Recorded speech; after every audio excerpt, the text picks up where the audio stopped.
ሕወሓት ኣብ ከተማ ኣክሱም ኣኼባ ኣብ ዘካየድሉ እዋን ጀነራል ታደሰ ወረደ ቆራጽ መግለጺ ይህብሎም። ኣኽላባት ፈቲሕካ ብዝግበር ጥራዕራዕ ዝወርድ መንግስቲ የለን ክብል ፕሬዚዳንት ጀነራል ታደሰ ወረደ ተሰሚዑሎም። ኣብ መንጎ ኣመራርሓን ኣባላትን ሕወሓት ድማ ዘይምትእምማን ከም ዝተፈጠረ ተፈሊጡሎም። أنا 50 عامة تقادي ليه زعمن كلهم بر زيت وهال كله أطرح يسرحن قبل دمام قرات مجلسي أوتلهم فدرالي منجستي نداق مهنسة تجري بجت سديد يقبل دما جنرال تادس ورد جليسهم نايزولن قالوا تحدش تحابريتات حزنا لكم قريبنا لنا كسب مدة زيننا لايك شير سبسكرايب بمقوار كسكتاتلو بخبرنا عدهم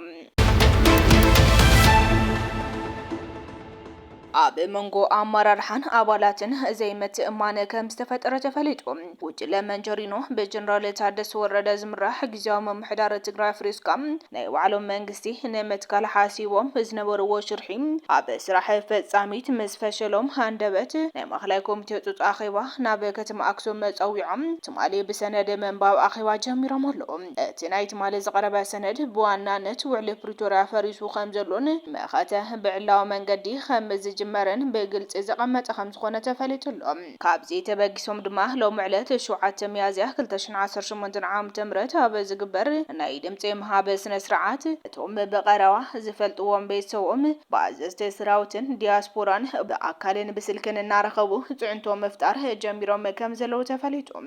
እዚ ክገጥመና እዩ ኢልና ኢና ንስኹም ክትመረጹ ሰሪሕና ታሪካዊ ስሕተት ከይትፍጽሙም ናይ ህልውና ኩነታት ይገጥምና ዘሎም ብዘይ ሕንከትን ብዘይ ምረትን ተቃልሱን ካልኦትን ዝብሎም ካብ ተማሊ ምሸት ጀሚሮም ሓደ እናረኸቡ ከቢደ ጽዕንቶ መፍጣር ጀሚሮም ኣለው። ትግራይ ን51 ዓመት ብፖለቲካ ንሓመሰ ዝመጸ ጉጅለ ሕወሓት ሕዚ ድማ ህዝብና ተመላልኡ ክጠፍም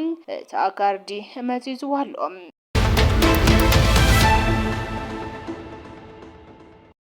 أخلاقات فتحة بزجبرة ترعرع زورد منجس يلنا كبل قراط مجلسي بريزيدنت جنرال تادس وردوا تيلهم حزز له منجسي كتغير تنا قد مكنات نورا منجسن بيت مخرن كتملس مدلالهم باتي أتصادفك أو واخبك زلقا سلطان يلن تحزن رؤوز لنا أين قبلون يلك أخلاقات فتحة زجبرة ترعرع زخون يكونن منجسي ناي مغير ناي وعلى سرعات اللويوم ترعرع جن ناب من ما يخدن كبل جليسلهم أين قبلون بوال يكاليوم أنا جن هاي قبلون أيبلن لا ولا عينة سرح يكخون كبل وانت سميع لهم الرئيس خياد نجر خياد يكال أين قبلون بلجن خون يكونن and anyway زيد هذا كالي هذا الله زقطل الله زي مقبال منجسنا يتغير نايم اللاي تنا قدم منجستي كتملس مالت قد مخين على السنارة بيت مخرن منجستي كتملس من اللاي الله فاين ذكريا دي كالي حتى قلت كون ظلوغن بتي أتصعد عليك وخيبك فلكا نجار يلا سرعة طلبت سرعة زخيد نجار خيد الله تذيل تحذن رئة ذلنا عند قبل نيلكا ذروازي دقاقمو أخلاقات فتحة سوشيال ميديا زبلو طرعرا زخون يكونن منجستنا معيار نبع سرعة الله وخواجن يتمي خيدن أنا 50 عامة تقادي ليه زعمن كلهم برز تفعل كله طرح يسرحن كبل ليتنال جنرال تادس ورد جليس اللهم بريزيدنت كيزام محدار تجري ليتنال جنرال تادس ورد أبوانا وقدات تجري ركب فيدرال منقسن وشت أبوليتكام قصاصاتن عمل كتو تمالي لميداتا سفيح مجلسه بالله تي بريزيدنت هب مجلسه قلت سنة نهزبي مفتار عقداس بمخانم تي بسنك استفلالي خناتات دونجوز نورا مجلسه لو مين كقرب 5 جبرة ገሊጾም ረከብ ምስ ፌደራል መንግስቲ ዘይተፈትሑ ጸገማትን ሌተናል ጀነራል ታደሰ ወረደ ናብ አዲስ አበባ ዝገበሮ ጉዕዞም በዛውዒት ፌደራል መንግስቲ በኻኑ በመሕባር ቀድሜ ምኻዱ ድማ ናብ ወንበር ሕወሓት ዶክተር ደብረጽዮን ገብረሚካኤል ከመዘፍለጥ አፍሊጡሎም በተወሰኸ ድማ ፌደራል መንግስቲ ንዳግመ ህንጸት ትግራይ በጀት ሰዲዱ ይኽበል ጀነራል ታደሰ ወረደ ገሊጾም ፕሬዝዳንት ጊዜያዊ መምሕዳር ትግራይ ጀነራል ታደሰ ወረደ መንግስቲ ፌደራል መሐደሲ ህንጸት መንገድን አብያተ ትምህርትን ዝኸውን በጀት ከም ዝለኣኸ አረጋጊጾም ኣብቲ ዘተ ጉዳይ ተመዛበልቲ እገዳ ነዳድን ጉዳይ ማሕበረሰብ ንግድን ትኩረት ወሂቡ እኳ እንተነበረ ብፍላይ ኣብ ክልል ትግራይ ዝርከቡ ሰራሕተኛታት መንግስቲ ብዝምልከት ቀጻሊ ዘተ ከም ዘድሊ ጀነራል ታደሰ ወረደ ገሊጹሎም ቀድሚ መገሹ ምስ ኣብ ወንበር ሕወሓት ዶክተር ደብረጽዮን ገብረሚካኤል ከም ዝተዘራረቡ ዝጠቐሰም እቲ ፕሬዝዳንት ተጀሚሩ ዘሎ ጻዕርታት ዳግመ ህንጸት ተጠናኺሩ ከም ዝቕጽል እውን ኣመላኺቱሎም ኩናት ሱዳን ሳልሳይ ዓመቱ ዛዚሙ ናብ 40 ዓመታት በዝሰጋገረሉ ዘሎ እዋን እቲ ሃገር በሰንኪ ዝካየድ ዘሎ ዘስካሕክሕ ግፍዕታት ኣብ ኣፍ ደገ ሙሉእ ምፍራስ ከም እትርከብ ሕብራት ሃገራት ኣጠንቂቖም ብ15 ሚያዝያ 2023 ኣብ ካርቱም ዝተወልዐ ግጭት ናብ መላእ ሃገር ድሒሙ ደማዊ ኩናት ኮይኑ ይቕጽል ኣሎ እቲ ኣብ መንጎ ሰራዊት ሱዳንን ዳዕመ ሰሪዕን ዝካየድ ዘሎ ውግም ንሱዳን ካብቲ ኣሕዲራትሉ ዝነበረ ተስፋ ኣብ ዝኸፍአ ሰብኣዊ ቅልውላው ሸሚምዋ ይርከብ ላዕለዋይ ልኡኽ ምርመራ ሕብራት ሃገራትን ሕብረት ኣፍሪካን ብ13 ሚያዝያ 2026 ብሓባር ኣብ ዘውፅዎ መግለጺ እቲ ኩናት ናብ ዝለዓለ ደረጃ ሰብኣዊ ጥሕሰትን ዓሌታዊ ጽንተትን ዓሪጉ ምህላው ገሊጾም እቲ ኩናት 3 ዓመት ነቲ ሃገር ኣብ ክልተ ዝመቐላ ኮይኑ ክልቲኦም ሓይልታት እቲ ሓደ ነቲ ካልእ